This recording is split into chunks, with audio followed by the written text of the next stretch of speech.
Hello, art historians, and welcome to our first lecture over post-impressionism and symbolism. And in this particular lecture, we're just going to focus on post-impressionism. And I like to really emphasize that when we get started looking at this, that you need to remember that post-impressionism is description, not depiction. These guys are not entirely focused on depicting the world as it looks like impressionists do in one fleeting moment. Instead, post-impressionists are going to focus more on describing how they feel about things or how they see things. And some of that is very artistic and some of it's very subjective, but either way, these guys are not worried about depicting the world as it looks. They're worried about depicting the world in different ways and describing almost something inside of themselves, whether that's an idea or an emotion or a feeling. So, we've really talked about that every single one of these units is really based on, it's a reaction to one previously, and post-impressionists are really no exception to that. They're very, very diverse. A lot of them were not necessarily always friends. They would exhibit with impressionists because they are considered modern artists, but they have very different ways of focusing on how art should look. They don't all feel the same way. They don't all think the same way. Impressionists pretty much paint the same way. You can pick out an impressionist from just like walking into an art gallery and going, oh, I'm definitely in the impressionist room. But until you saw a collection of artists that we're going to see like Van Gogh and Cezanne, you would then only know that you're in post-impressionist because their stuff does not look the same. But they are really worried about the fact that there is this difference, like the Impressionist thought, between what the eye sees and what the mind interprets. These guys don't really care much about how the eye actually sees things. They're like, that's been done. The camera can do that. Impressionist has done that. We need to move on from that. So these guys are more worried about how do they feel inside? How do they see the world? How are they using what we recognize in the world to paint something within themselves? So what you're starting to look at is this real breakaway from naturalism even more, like not even in just how it's made, but also the content. They're not painting a window into the world. And I really like this. I read it somewhere once that, basically every artist that we've looked at this point is giving us a window into their world or to a past world. These guys aren't doing that. They're painting a window into their own mind or even into their own heart or spirit. So we call it post-impressionist for the simple reason that they come after the impressionists. And again, they're a much more solitary group because they're really focused on things within themselves, which not everybody was ready for and not everybody got. For example, Van Gogh, people laughed at his style. They were like, it's childlike, it's immature, but we had no idea that he was actually painting the energy and thoughts within himself. They're not really that worried about making it look realistic anymore or naturalistic in style. They're kind of freed up to use color however they want to. And some of these guys are going to use color very symbolically to represent how they're feeling inside. So whereas symbolists, we're going to look at, it's almost more like they use color to symbolically represent something that's in themselves. Post-impressionist, it's more the way that they paint expresses their ideas or their feelings, because not all of them are about their feelings. Cezanne is not really a feeling kind of guy. He's more, how he thinks art should look. These guys are way more subjective. Impressionist is about as objective as you can get. Like this is how the world looks in one moment according to color that they see. It's almost like impressionists just squinted and painted color in front of them. These guys don't even care if you know that they're painting it. They don't care if there's white showing through on the canvas. They're painting subjectively how they want it to look, how they feel that it should look. It's about them more than it is being a window into the world. So weirdly enough, this is just kind of strange. Manet was actually exhibiting with post-impressionists. Like Manet almost didn't have a place that he fit. So like he seemed to fit in more with post-impressionists than he did with impressionists, even though he was painting long before the impressionists. So just Manet is kind of in a weird spot. He paints like an impressionist, but he has an agenda. So I don't really know. So Impressionist is very big into just very optical. Like Mary Cassatt is a little bit different because there's almost a little bit of commentary on, well, I think people like to read commentary into Mary Cassatt because she does paint a lot of women and children, and they're like she's celebrating the role of a mother or rebelling against it or whatever. I just think she was painting what she knew from the female sphere. I don't really think that she was very subjective. Post-impressionists are. They're subjecting us to their ideas, to their feelings, to their thoughts. That's really the best way that I could put it, is they're subjecting us to something inside themselves, whether that's an idea about how art should be, or it's an idea they feel, which Van Gogh and Cezanne are very different on.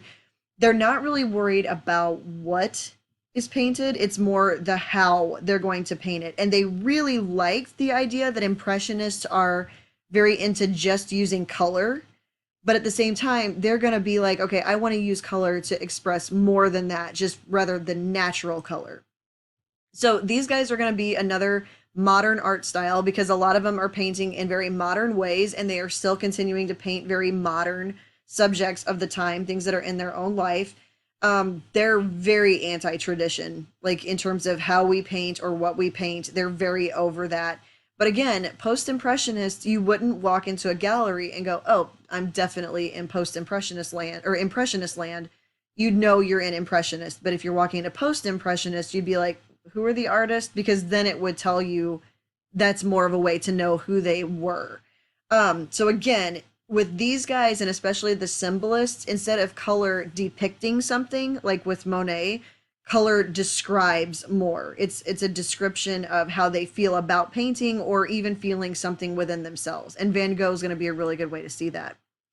So the problem is neo-impressionism, so like the new impressionism that came out, was pointillism, right? And pointillism is where you create pictures using just dots. Like it's basically down to pixelating an image to the very smallest part. If you've ever seen Inside Out, it kind of reminds me of Inside Out when they go into, like, they're passing between that world of dreams and they're going into that abstract world where they basically get just broken down into shapes.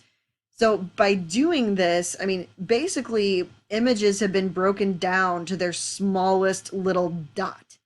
So there's really nowhere to go now but the opposite direction. But if you do that in the same way that it's been done, you're just going to be copying everybody else.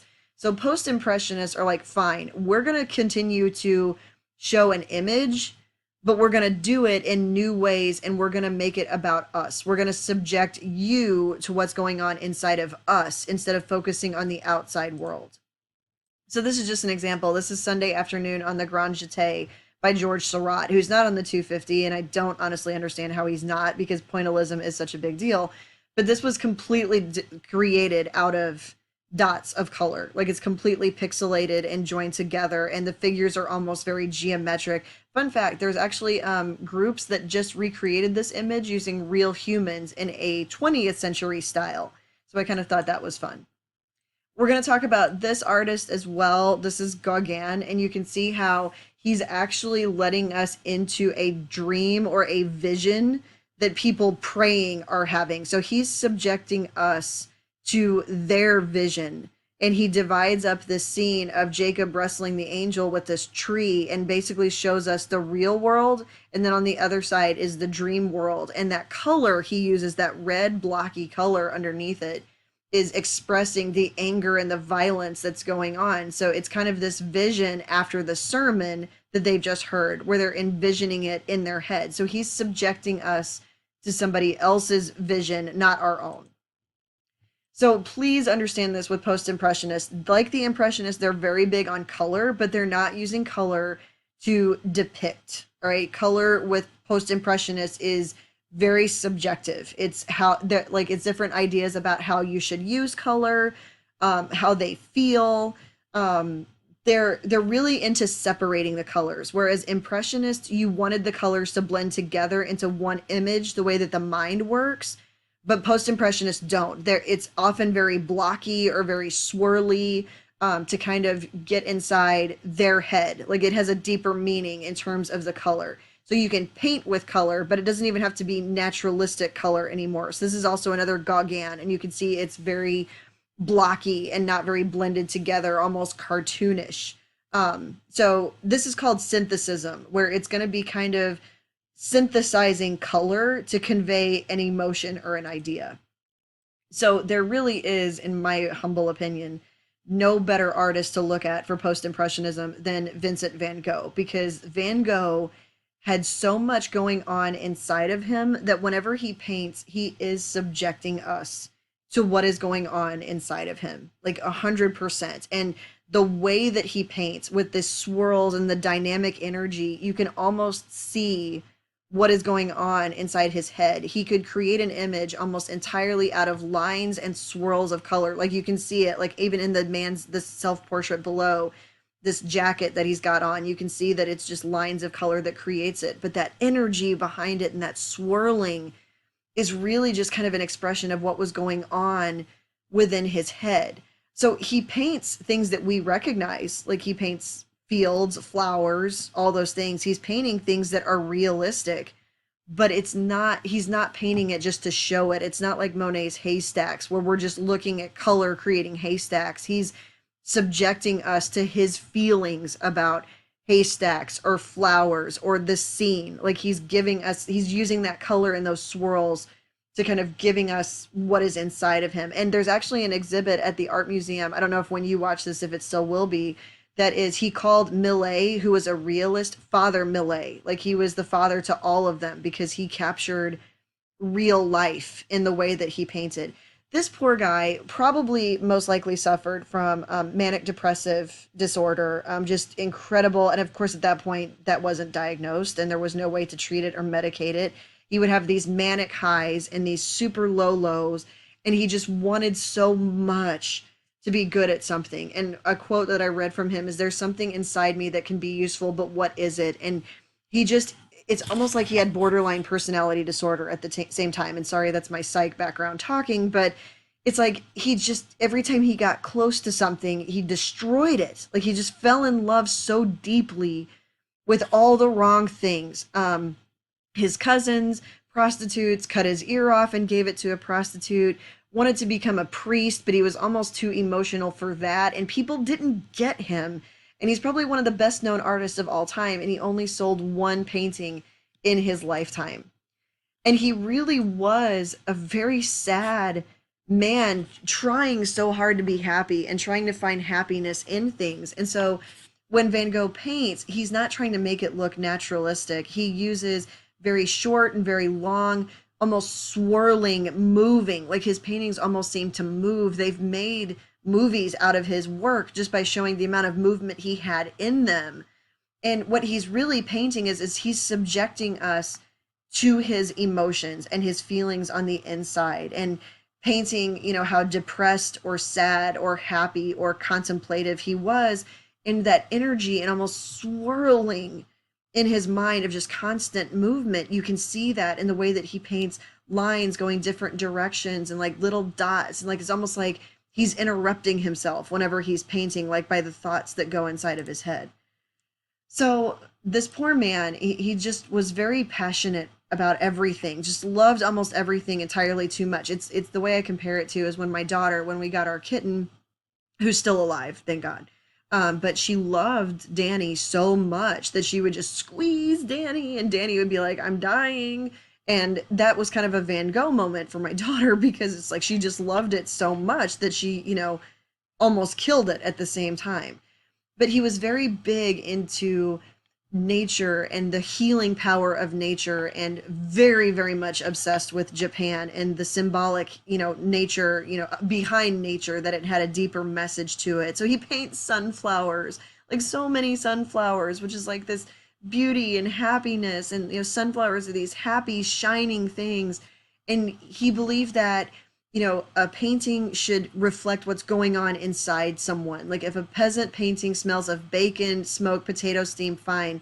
A painting of peasant life should not be perfumes. Like it's almost like he's trying to get the smell and the feeling out of everything that he paints. All right. And he says, "These canvases will tell you what I cannot say in words, the health and fortifying power I see in the country." It's like he was trying so hard to be better that the things he painted were his effort to feel better, and you can see it so desperately trying to do it, and he just couldn't do it. And in 1886 he went to Paris, where his brother Theo lived, who he desperately loved, and he saw the Impressionists and the Post-Impressionists, and the Impressionist love of Japanese art and the Post-Impressionist idea of painting how you're feeling or what you think, and this use of color. He kind of combined all of those things together. And nature to him was critical. Like, he was very obsessed with doing that. So like here you can almost see like inside his head and how chaotic things were at the time, and the way that things swirl and move, and like the way that the sky is moving and the trees are spinning and going with him and doing all these things at the same time. It's almost like he was just trying so hard to get on canvas what was going on in his head about nature and his passion for it. And it's almost like this wasn't healing him, and he wanted it to heal him so badly. And he wrote, okay, so Gauguin and is definitely going to be an oddity out of this group, but he did have contact with a lot of them. And Van Gogh latched on to Japan, like, and he'd never actually been there, which is kind of crazy. So he wrote a letter to Paul Gauguin, and Van Gogh recalled looking out the window during his train journey from Paris to Provence to see if it was like Japan yet. He's like, is this what Japan is like? Like, looking outside, he's almost like a little kid. Like, is this what Japan looks like? Like, leaving Paris, is this what it is? And when he got to Provence, he found that heavy snowfall had transformed the countryside, but the bright white fields still put him in mind of winter landscapes by Japanese artists. Like, he was trying so desperately to find the style of Japan that he had heard about and read about and seen everywhere that's around him. And I'm always saying to myself that I'm in Japan here, he wrote to his sister, that that is a result. I only have to open my eyes and paint right in front of me what makes an impression on me. And he writes to his brother, the weather's still fine here, and if it was always like that, it would be better than the painter's paradise. It would be Japan together. Like, he just wanted Japan so much, and his idea of Japan to be wherever he was. So post-impressionists, all of them, are going to really embrace what the impressionists saw in Japanese art, that Japan had this view of nature. Like, this is actually cherry blossoms that Van Gogh did, even though he'd never been to Japan really. And this was, the flat blocks of color and the idea of nature as being symbolic. Whereas to Japan and China, nature is kind of, this idea of Taoism and Buddhism and contemplative. And to Van Gogh, it was healing. Like, this was what would make him better. So you can really see in Van Gogh that he's got that use of color from Impressionists. He really tries to break things down into color without drawing it. He likes for the colors to be very reflective of how he's feeling. Like, he's almost like synesthesia, like where he feels in different colors. So I still can't believe they did this, but the work that they picked for the 250 for Van Gogh is Starry Night, which is actually, he painted it from the window of a mental institution that would have had bars on the window, but you'll notice that he doesn't paint the bars. And it's almost like he's watched the energy that's swirling around inside his head is what he paints in this moment. And there's a tree in the foreground and this chapel in the background. And it is artistically talented. Like, the composition is balanced. It's not uneven on both sides. It doesn't feel like it's heavy on one side, but he does it in a completely different way than had ever been done. One of the most modern ways of painting, where he freed the color up from having to depict how it actually looks to being expressive. Like, it swirls. It kind of shows like the sadness, but also the hope in his mind of getting better, and the fact that he's, in a mental institution. And these lines just take your eye through the whole thing. It's almost like somebody, when they're cleaning a house, and they don't just clean one room all at the same time. They clean a little bit of this room and a little bit of this room, and they just kind of flow through the house. And that's kind of what he did. He's not really trying to show the physical world as it is. He's showing it as he sees it and feels it. So this is what he said of Starry Night. And he said, looking at the stars always makes me dream, as simply as I dream over the black dots representing towns and villages on a map. Why, I ask myself, shouldn't the shining dots of the sky be as accessible as the black dots on the map of France? Just as we take the train to get to Tarascon or Rouen, we take death to reach a star. We cannot get to a star while we are alive any more than we can take the train when we are dead. So to me, it seems possible that cholera, tuberculosis, and cancer are the celestial means of locomotion, just as steamboats, buses, and railways are the terrestrial means. To die quietly of old age would be to go there on foot. So, like, you can see this, he's painting what he feels here. Like, it's a journey to him of life and death and the stars of the celestial world and the town below of this church in this little town. So it's literally a rolling energy within himself. All right. And the cypress tree down at the bottom, which I'll go back to, this tree, which he's painting this from part of it from memory, like he's putting it there, may be representative because it kind of looks like a burning flame, like kind of having to do with that idea of death or, burning. Go back to this. So the town is imaginary that he paints, but the church is his home, and you can see that it's kind of lit up because maybe this hope for the next world. So really big to understand the way that he's painting, the technique with huge thick globs of paint. Like you can see here going back, like he's not trying to hide it. There's white of the canvas that comes underneath it. He's not trying to make this look realistic or naturalistic. He's subjecting us to a way of painting that reflects how he feels inside himself. All right. He's subjecting us to his feelings and his thoughts of life and death and, youth and this swirling pace of life and what, the stars actually mean. So he unknowingly painted Venus, thinking it was the morning star or like the sun or the North Star, but he actually painted Venus, which would have been out at the time, which is kind of cool.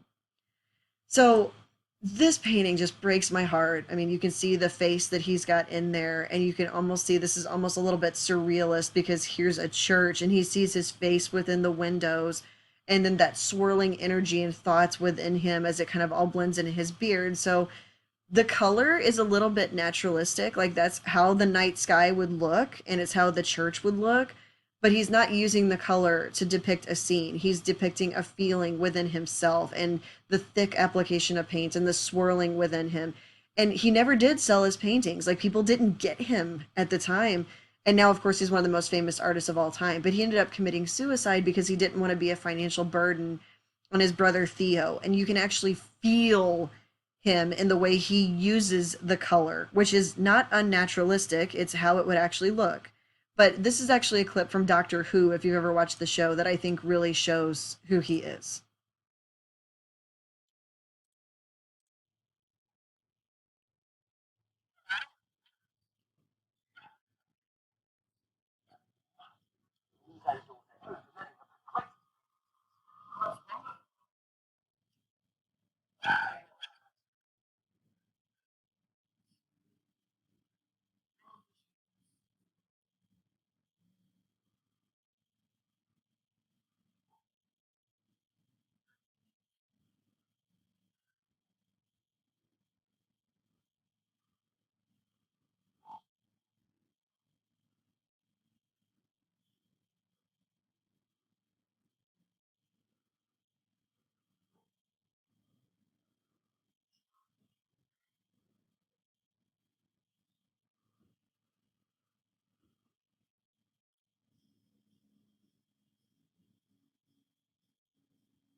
Okay, so that chokes me up. Sorry. I think that's really, really cool.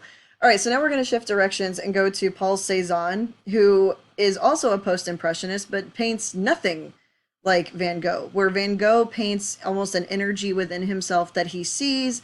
Cezanne, on the other hand, focuses instead on shapes.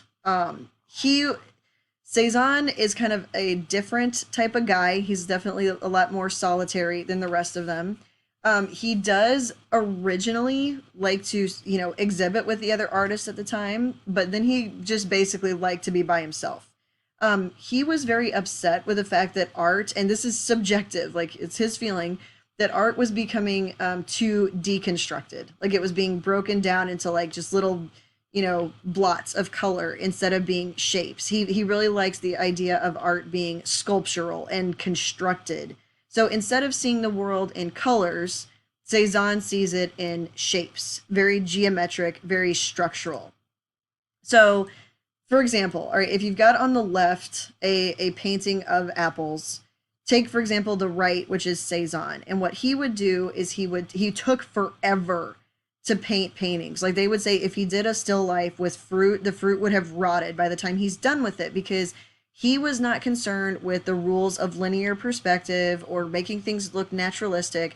What he saw in every single thing was different shapes. So he would like take a little blot of color and it would almost be like a square. And then there'd be a square another direction. And then he would look and find like another shape in there where he's basically constructing this together. And like you can see here, the way that he makes the table on the right, like all the fruit would have fallen off the table. Like it's not very realistic, but the way that he does it, he's not worried about that. He's subjecting you to the way he thinks art should be shown, which is extremely geometrically.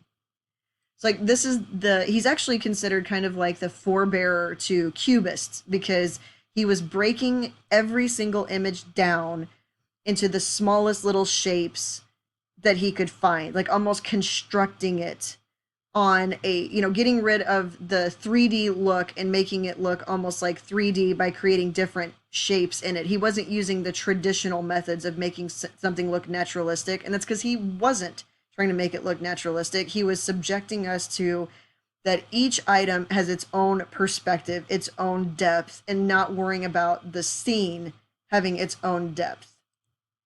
So this, for example, is his large bathers, which is a very, very, very popular classical scene. A lot of artists have done this, but he does it in a way where people were like, that's offensive. You basically just cut it down to nude bodies. There's nothing soft about this. You can see where every little bit of paint went, where he's just like constructing this image together out of shapes and color and not really trying to get it to look like a moment, because these took forever. This wasn't just a moment. He's constructing an entire scene out of this.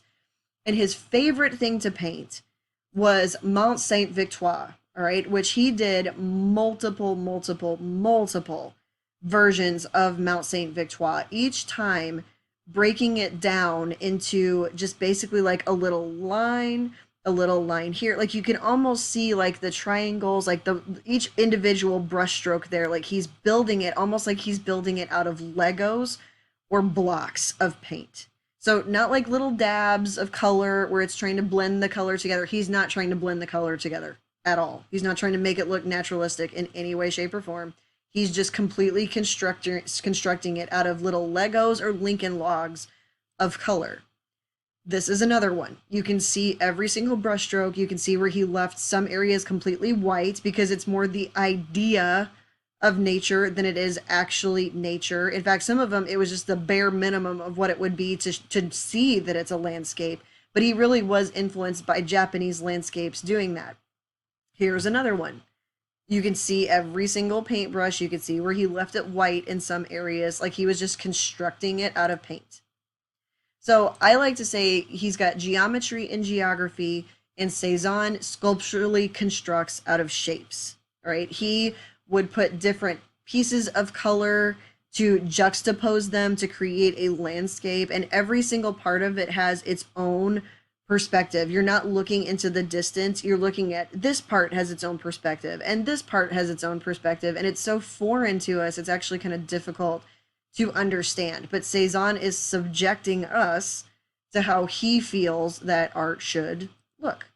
And that's actually Mont Saint Victoire, which he saw as kind of like this spiritual place for him. And he paints it over and over again. Just another landscape by him where you can see like even the fields are very constructed. All right, so we're going to stop there. In our next lecture, we'll look at the symbolists and how they use color a little bit differently.